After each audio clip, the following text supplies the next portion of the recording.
For instance, when you go to a local community where you say poaching of elephants is heavy, you begin to ask yourself, what is the means of livelihood of the members of that community? They don't have light. They don't have water. There was a time we went for an impact assessment in one of the brass communities. And at the point of the impact assessment, we met with a chief, with one of the chiefs. And the man was telling me that I ain't got no problem with, he mentioned the oil company that was involved. He said, I ain't got no problem with them. We went into this place, we found out that the water was polluted, and there was so much of crisis. But the leaders of the community were not ready to accept because they were living in splendor within their own small enclave as leaders. Again, you find out that in many of these community health provision for health services, all of these things are lacking. So much so that you will be surprised when you ask many of them, we are going to have an event. The best wear they will want to take out is what you will say you wear in the kitchen. And that is the reality of it. So you are now telling the person, don't poach. When somebody is going to give him money for poaching, you are telling him don't poach. What alternative have you provided for him? So you see that there is actually a disconnect in the way the whole thing is structured. And that is why there is a need for us to come to terms with it. Poaching and illegal wildlife trafficking had reached unprecedented levels, robbing local communities of their livelihoods and eroding the global commons. Experts warn that there are no magic remedies to the problems of illegal wildlife trade other than a principled determination of the different levels of national governments to faithfully implement the mix of different solutions and strategies that had been put to the fore and already being implemented to some extent. It's a multifaceted issue. The government has its blame, the society in general, we all have our blames because everybody, we are not looking at the bigger picture. Even by the time you try to tell people, encourage them to do what is right, they now say, now you sabi pass. And that kind of statement, you know, that kind of statement, oh, is that what we will chop? And things like that. So all those nonchalant attitude usually makes us to suffer. So it's an all-encompassing issue. We have economic issues, we have social issues, sometimes even religious issues, I know conflict issues, I know and all of this is further complicated by climate change, which is real. And a lot of people are denying it, but it's real. Because by the time you talk about climate change, there are a lot of things that are changing. Rainfall patterns are changing, and the duration, the timing is changing. So a lot of things are being affected. And when that changes, there will be forced migration. And when there's forced migration, because you are not going to a vacuum, you are going to where someone or some group of people are already occupying. And when there's that resource sharing, which usually the dialogue is not very much, it just happens, and before you know it, there's conflict. So by the time we see the interconnectivity of all of this, it helps us to be able to realize the problem, and then we'll be able to tackle it from all dimensions.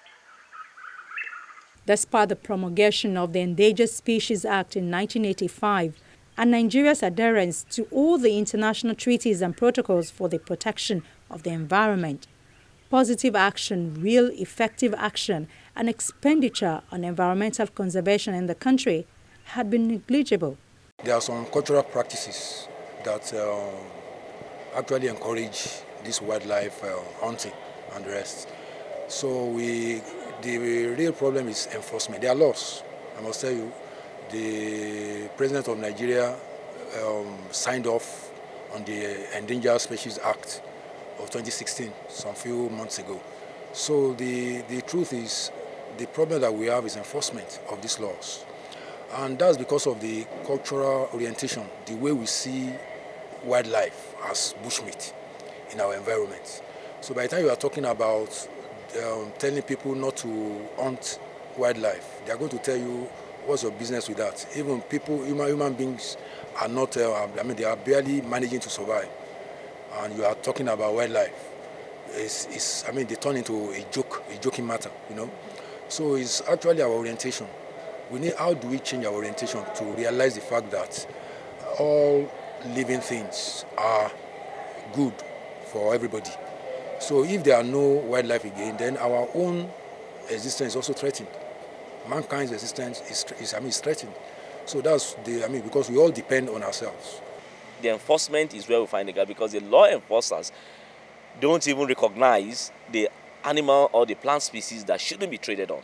So you go to our streets, you find grey parrots, African grey parrots being sold, an endangered species being sold around, and then nobody is trying to enforce that law. So the problem is that law enforcement agents don't even know that. So there's a need for capacity building for law enforcers and prosecutors to be able to know what to do when they are confronted with such situations. Statistics show that in some species, there have been decline in their populations of more than half in just 40 years. The species involved have included elephants for their tusks, rhinos for their horns, pangolins for their scales, lions and leopards for their skins, great apes for their meat, parrot and other tropical birds for pets, and even vultures in places like Nigeria for voodoo medicine.